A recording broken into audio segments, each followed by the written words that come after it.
Muy buenos días, mis queridos y apreciados amigos de Escogidos para Servir.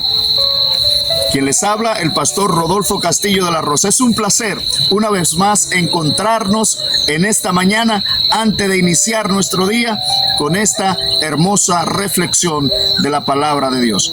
Pero antes de iniciar, por favor, me gustaría tener una palabra de oración. ¿Qué te parece? Oramos.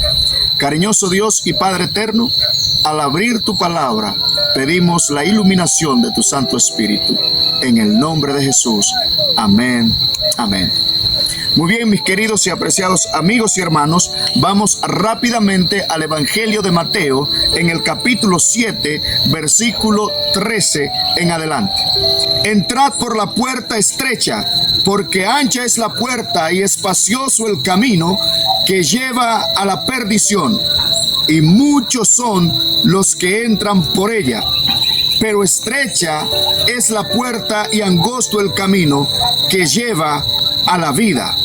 Alabado sea el nombre de nuestro Dios.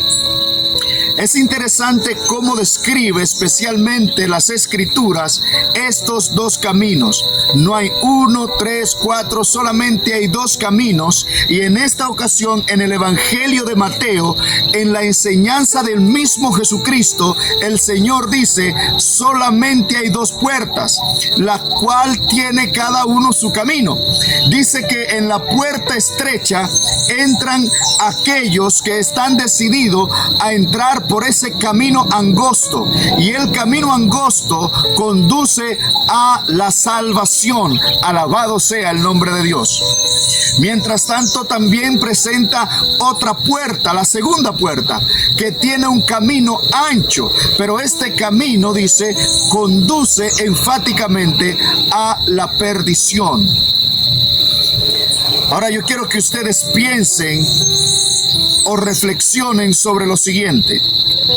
Tanto la puerta que conduce a la vida como la puerta que conduce a la perdición, hay dos tipos de personas aparentemente, pero ambos creen en Dios. ¿Usted lo notó? Ambos creen en Dios, tanto los que entran por la puerta estrecha como por la puerta ancha. Esos caminos, ambos son creyentes en nuestro Señor Jesucristo.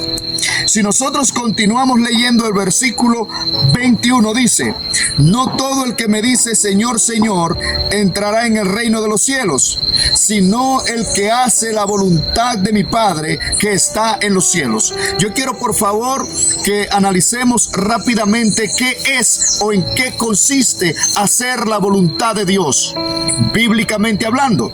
Ahora, en el versículo 22 del mismo capítulo 7, dice lo siguiente, muchos me dirán en aquel día, Señor, Señor, ¿no profetizamos en tu nombre? Y en tu nombre echamos fuera demonios, y en tu nombre hicimos muchos milagros. Versículo 23, entonces les declararé, apártense de mí, no los conozco, hacedores de maldad.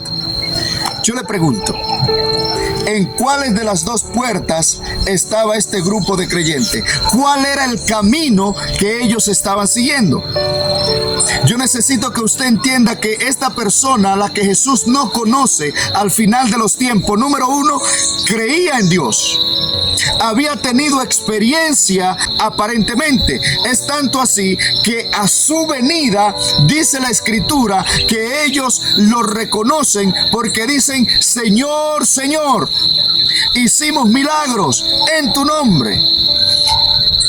Pero dice que el Señor, lastimosamente, qué desengaño, mis queridos, qué desengaño. Lastimosamente, el Señor les dirá, no os conozco, y lo echará afuera. ¿Qué fue lo que esta gente se olvidó de hacer y se enfocó solo en una sola cosa? Bueno, El texto es claro en el versículo 21, dice: no todo el que me dice Señor, Señor entrará en el reino de los cielos, sino el que hace la voluntad de mi Padre que está en los cielos. Es interesante, ahora preste atención, porque el Señor, la Biblia, nos va a decir qué o en qué consiste hacer la voluntad de Dios. ¿Qué es hacer la voluntad de Dios? Es interesante también, como nos dice aquí en el Evangelio de Lucas, también nos dice en el capítulo 13, versículo 24, dice: esforzaos por entrar por la puerta estrecha, porque os digo que muchos tratarán de entrar por la puerta angosta y no podrán. ¿Por qué no podrán? Jesús nos está diciendo: muchos van a intentar entrar, muchos van a tratar de entrar, pero no podrán. No porque Dios no quiere que ellos entren, mis queridos amigos y hermanos de Escogido para Servir, sino porque ellos habrían, al parecer, olvidado algo. No era que orar por los enfermos y sanar estaba mal. Estaban haciendo hasta cierto punto la voluntad de Dios, pero habían olvidado algo importante, a lo que vamos a ver ahora, lo que nos dice la Sagrada Escritura. Así que, ¿qué es hacer la voluntad de Dios? Que estos supuestos creyentes no tuvieron en cuenta. Es interesante cómo declara David a una profecía mesiánica cuando dice: el hacer tu voluntad me ha agradado y tu ley está escrita en mi corazón. O sea, hacer la voluntad de Dios es guardar su palabra, de manera en específico guardar sus mandamientos. Al parecer, estos supuestos creyentes habían olvidado la ley de Dios. Es interesante cómo lo proyecta el libro de Santiago, capítulo 1, versículo 25, hablando de la importancia de los mandamientos de Dios. Dice: pero el que mira atentamente en la perfecta ley de la libertad, es decir, la ley de Dios es una ley de libertad que nos ayuda, que te ayuda a vivir en armonía con tu prójimo. Dice: pero el que mira atentamente en la ley de la libertad y persevera en ella. ¿Estás tú perseverando en los mandamientos de Dios? Hay que tener en cuenta, Escogidos para Servir, que hay específicamente un mandamiento de la ley de Dios que ha sido olvidado, que dice: acuérdate del día de sábado para santificarlo. Pero aparentemente la mayoría de los líderes religiosos hoy nos dice que esta parte del cuarto mandamiento fue removida de la ley de Dios, cuando Jesús nos dice que Él es el Señor del día de reposo, del día sábado. Pero sigue diciendo: no siendo oidor olvidadizo, sino hacedor, este será bienaventurado en todo lo que hace. Alabado sea el nombre de Dios.